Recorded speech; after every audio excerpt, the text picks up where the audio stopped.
Welcome back to LoveBabz, Love Talk, the second hour. Oh, I love that I have 2 hours. 2 hours to talk the kind of ish I like to talk. How's everybody doing? So the last hour I was talking about, I don't know, the cat who had the press conference yesterday, D. Giovanni from Derby, Republican mayoral candidate, got standing in front of a judge yesterday, feeling bad about being with the insurrectionists on January 6th.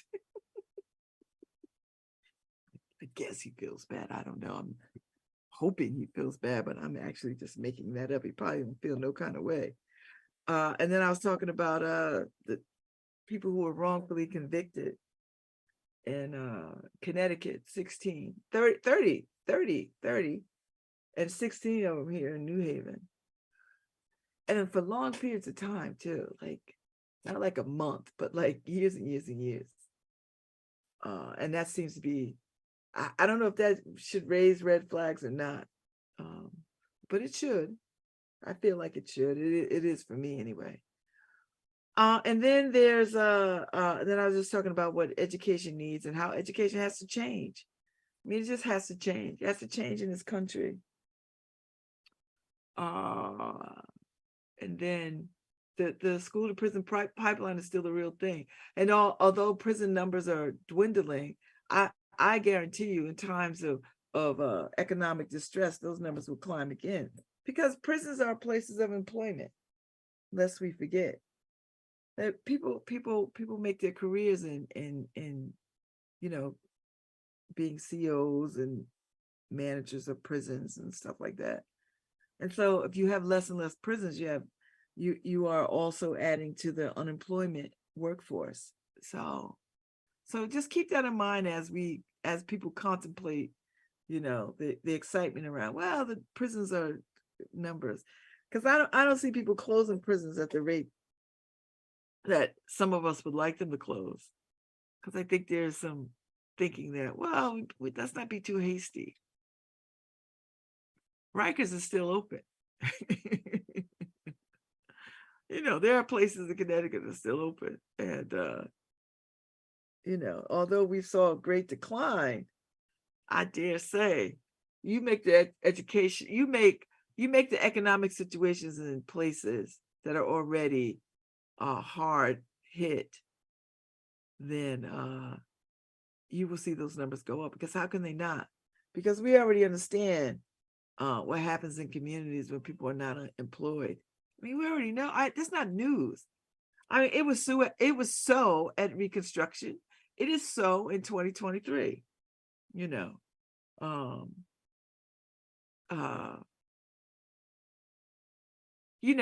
years after Reconstruction, for 10 years after Reconstruction, after Civil War Reconstruction, for you people who don't know a damn thing about history and are not interested, Black folks was on their route to thriving. We were elected to office. We were building industry. We were doing all kinds of things. And then white folks got mad. They didn't like the progress and what was happening. And so they found ways to curtail our movement, i.e. Jim Crow laws. And that lasted for another 100 and some odd years, right? Everything is about race in America. And to all you people who don't see color, shut up. I don't want to hear about you. I don't want to hear from you.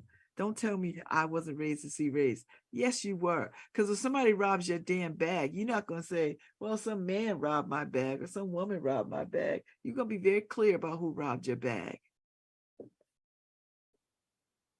So stop talking, stop telling me you don't see color. I hate these people who don't see color. So you mean to tell me you don't, when the light turns red, you don't stop? When the light turns green, you don't go? When the light goes yellow, you don't slow down? When you go to the store to pick out a dress, you just pick any old dress off the rack and you don't concern yourself with its color? Stop it. I understand what you're trying to say. What you're saying is race is not a determining factor in how you interact with people and how you give people humanity, treat people with humanity. That's what you think you're saying. That's what you think you're saying. But what you're really saying is, I am erasing your blackness. your brownness, you know, whatever that is for you. I'm erasing that from you. And I'm going to just lump you into a whole thing because I want you to know I don't see your color. Like my color is a bad thing. It's not. I need you to see this beautiful blackness. I need you to see it.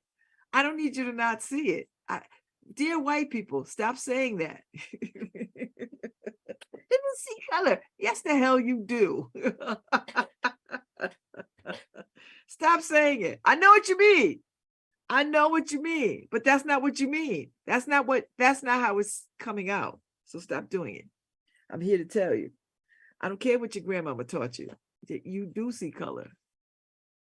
It's all right to see color. Color is not a bad thing. Stop weaponizing color. Color is not the problem. Color is not the problem. Your inhumanity to other humans is the problem. Stop it. It's all right to see color. You know, it's all right. I know what you mean when you say you don't see color. What you want me to hear you say is that how you interact with me is not based on what you see. That you see me as a human being first. You know, and I get that. That's one way, and that's, you know. Or if you're Christian, you're like, well, I see you as a child of God. Okay, that's fine. But this child of God is Black. It's not a problem. Black is not the problem. Black is not an insult. Black is not a weapon. Black is not the fear. Well, it is the fear. Black is the fear. Black is the fear, you know. So I just need people to understand that and stop saying it. Because the minute you say it, I don't even argue with people anymore. I just shut up and I just walk away. I'm like, oh, I can't. I'm not having this conversation with this person because clearly they think they're doing something right. And in this day and age, you know, it's really easy to sort of get that right if you feel so inclined. You know, if you feel so inclined. And I need white people to stop feeling attacked. Even if you are attacked, stop it. Because you all got a lot to atone for. A lot. And I think it's that fear of atonement that your ancestors did. And some of y'all are still doing to this day. That gives you pause, you know. But you benefit from whiteness. And there's no such thing as reverse racism. Stop saying that. That's stupid. You sound stupid. Stop saying it. It's not true. There's no such thing. You know, don't get mad when they're Black Barbies. Don't get mad if there's a Black Ariel. It's a freaking fairy tale. Ariel could be anything. She could be Asian. Why can't she be Asian? Mermaids don't exist. You know it's not real. Representation matters. You know, it matters. I'm like, oh, and I think that's where we're exhausted with white people, because we spend a lot of time trying to bring you along, and y'all say you want to come along, but you don't. You know, and then you get mad at us because we're still working through our trauma of slavery, Jim Crow, and every damn thing else that was heaped on us and still being heaped on us in this country. You know, from gerrymandering to Jim Crow laws to redlining to the criminal justice system. You know, so I'm just saying. You know, I'm just saying. I need white people to you know, chill, shut up. You know, I was friends with Norm Patterson until he went crazy. You know, this fascination with the N-word is just a fascination. I mean, you know, white people, whatever, you can say whatever you want behind closed doors. I don't know what the fascination is with wanting to be in a company of Black people and use that word. I don't get it. And then expect us, and I don't care what you think about us using the word. I don't care. I don't care. I don't care, because it's a word you created. We didn't create that word. You created that word. And then when we snatched it away from you and slapped you upside the head with it. And then we said, listen, we can say it, but you better not say it. And then you want to get mad. Well, they say, well, you know what? You shouldn't have given it to us. You should have kept it to yourselves. Now you can't say it or use it. And you can. And you can say it and you can use it, but it comes with consequences. And what are you willing to do to do it? You know, we just had enough. Slowly but surely. And what happened on the shores of Montgomery, on the docks of Montgomery, was just, a moment. Now, what is happening at Howard University right now is 8 steps backwards. But you don't have. This is what I say, and y'all heard me say it. You do not have to be Black. You do not have to be white to do the work of white supremacy. And you do not have to be white to use the tools of white supremacy. And every time I see those kinds of things, that's what I know. That's what I know. And that's where we are. So I thought I'd throw that out there because I saw the video. These kids running up on these Howard students and fighting them and stabbing them. And these are Black people. And I'm like, what is that disconnect? What is that disconnect? I don't know what that disconnect is. Some mythological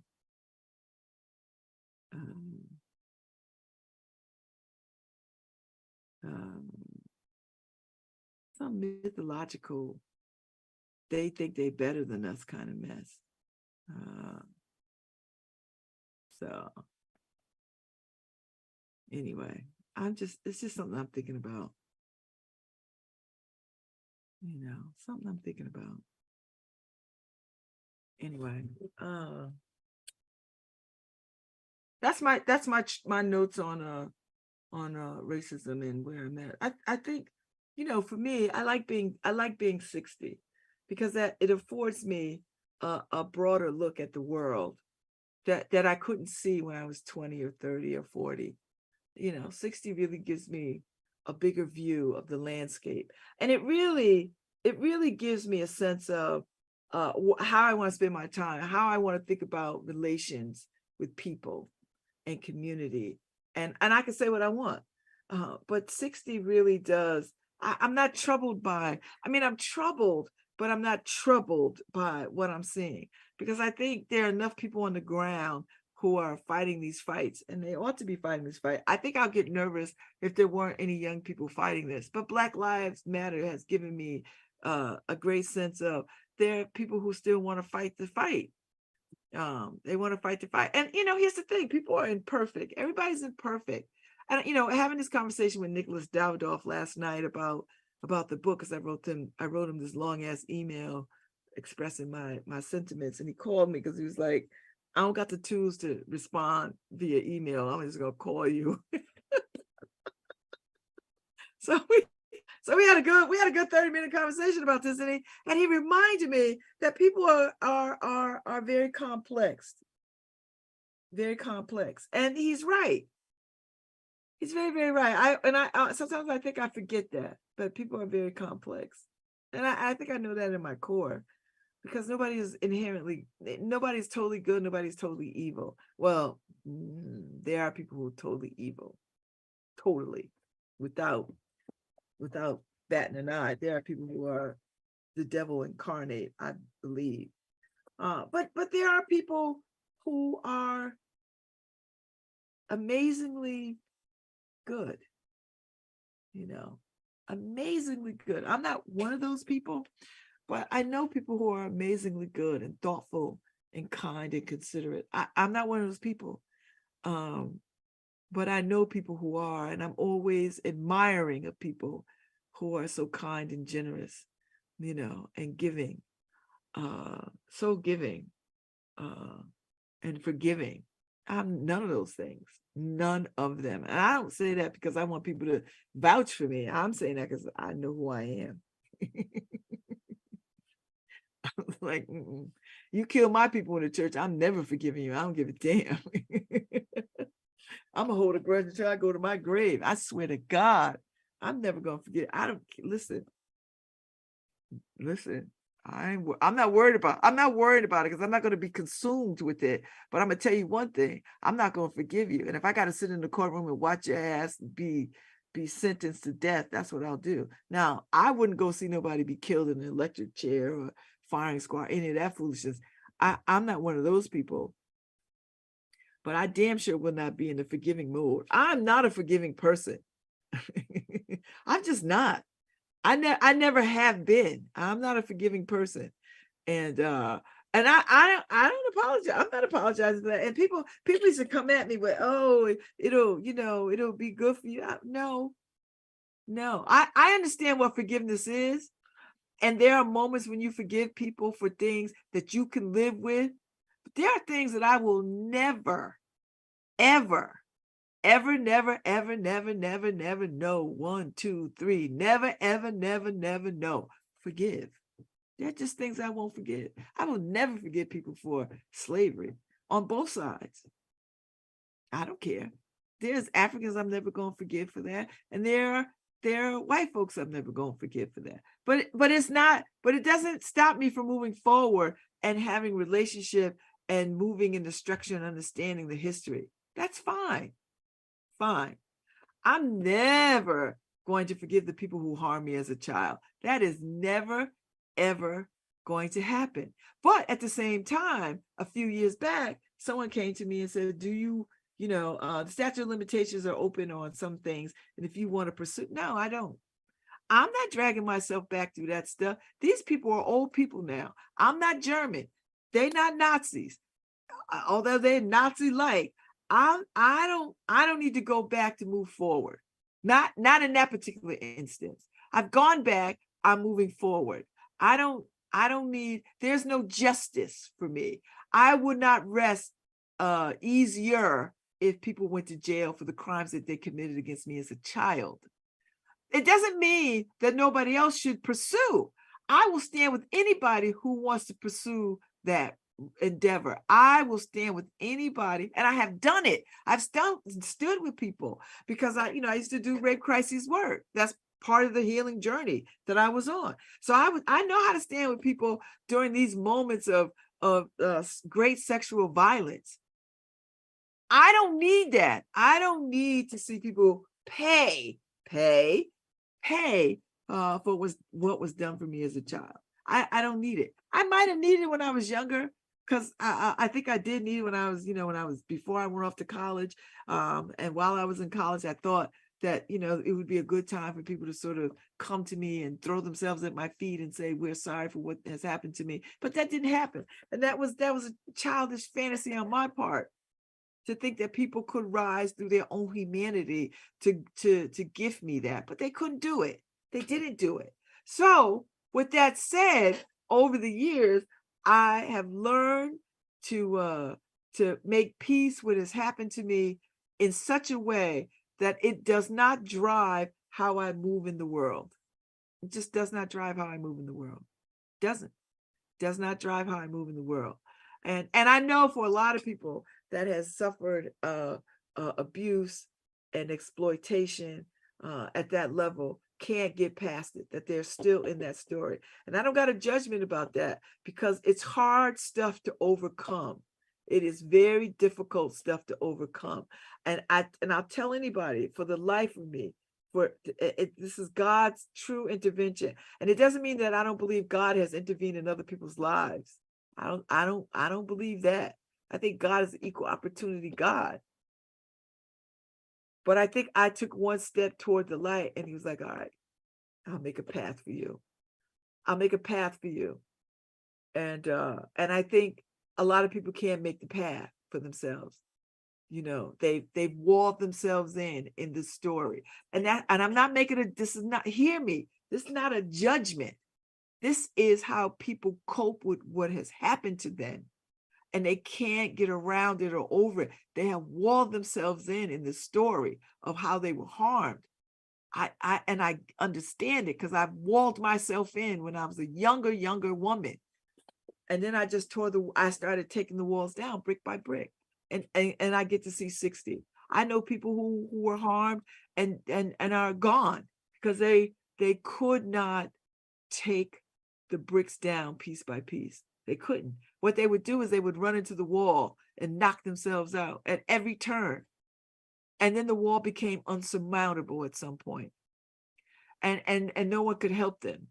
You know, there's not enough people out there that understand how to deal with sexual exploitation of children.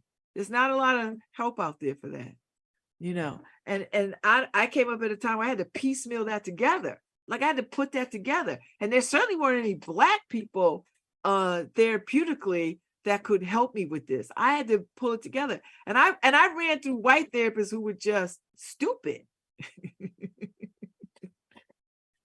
Just asking me the wrong stuff and talking to me in the wrong manner.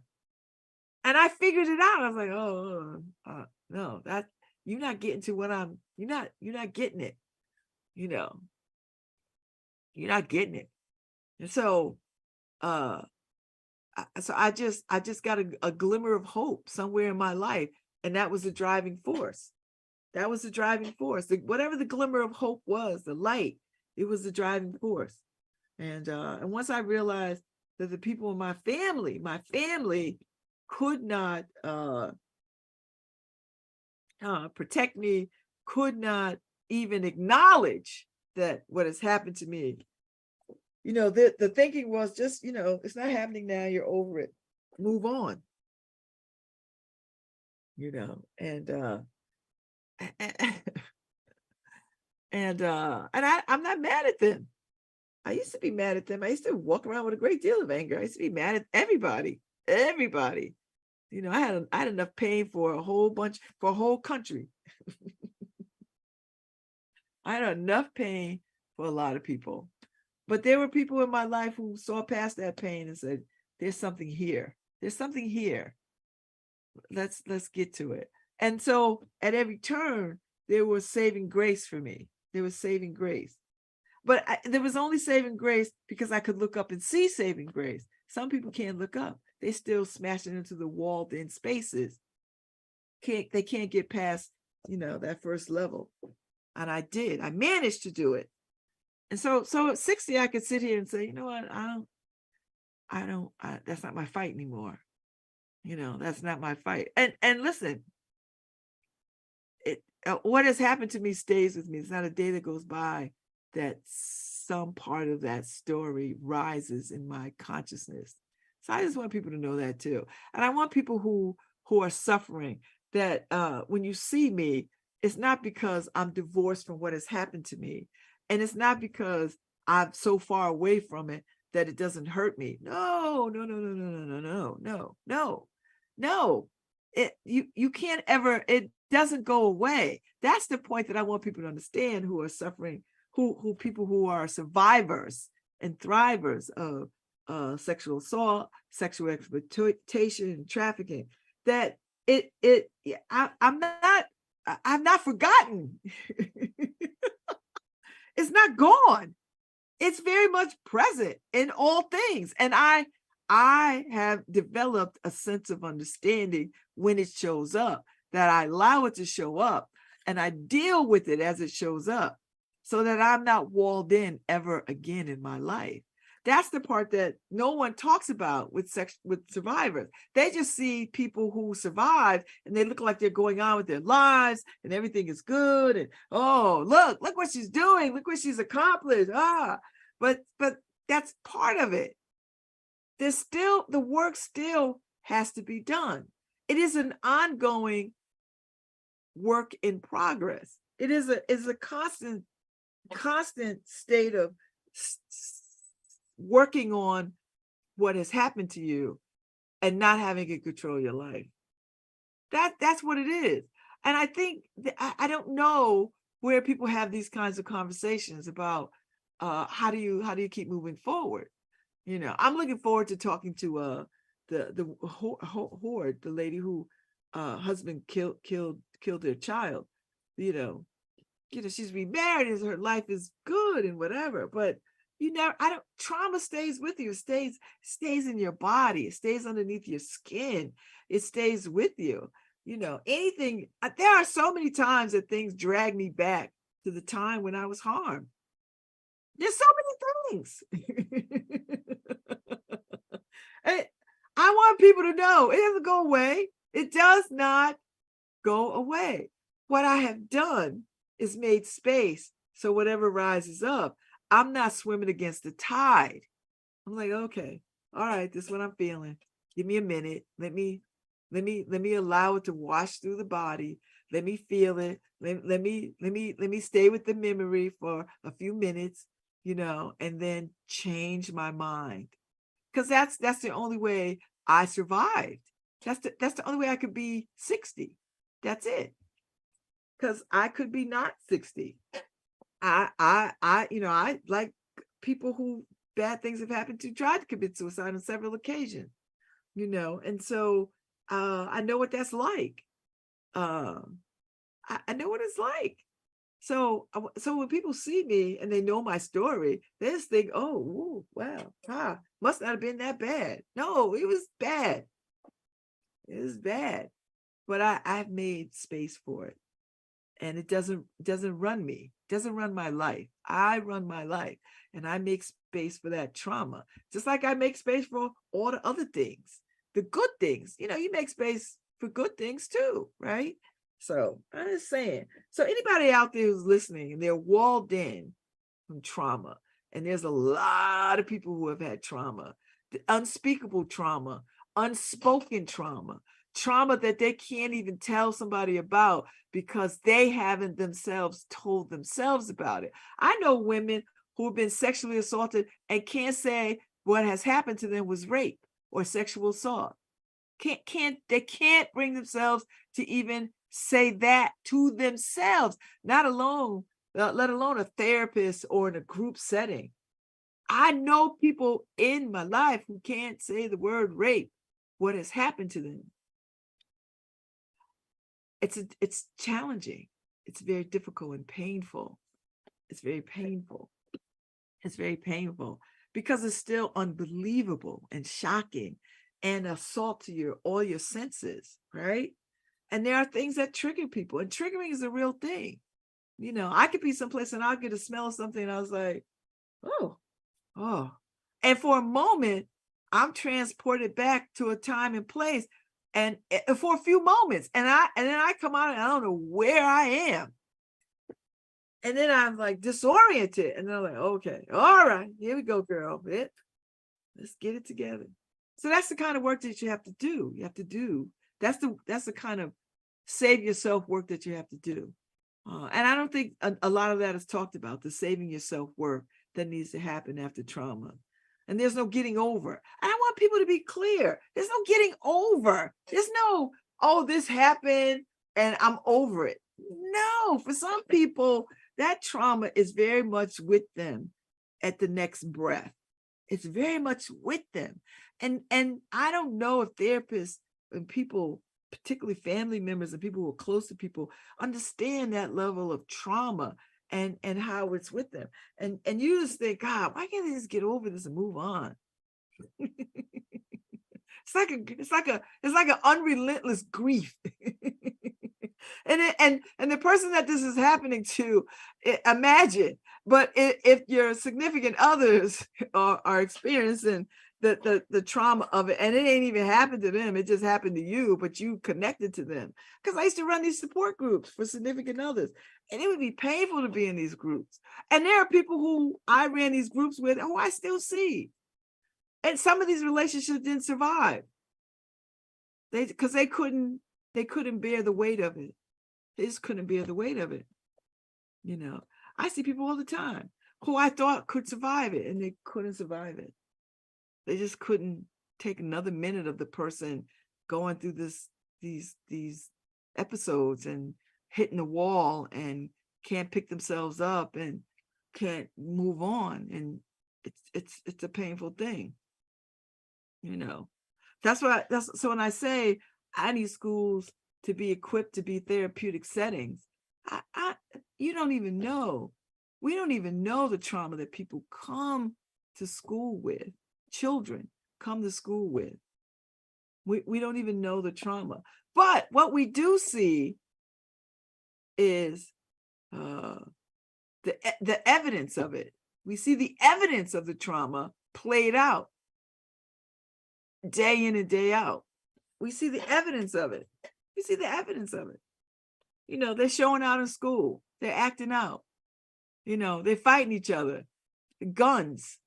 That's just evidence of trauma. These kids are not inherently bad kids. They just got some, they come from some stuff. They come from some stuff.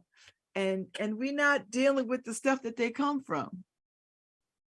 You know, we want to address the immediacy of the evidence, but we're not addressing the, you know, we're not going upstream to see why, you know, bodies are coming downstream.